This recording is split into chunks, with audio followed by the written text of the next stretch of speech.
ஏழிசை பாடும் இமைகள் இரண்டும் பட பட படவென வரும் தாவங்கள்.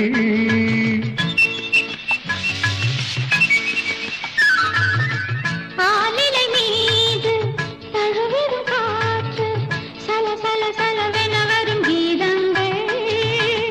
குலமகள் நாணம் உடன் வரும்போது மௌனமே இறைவன் தூது.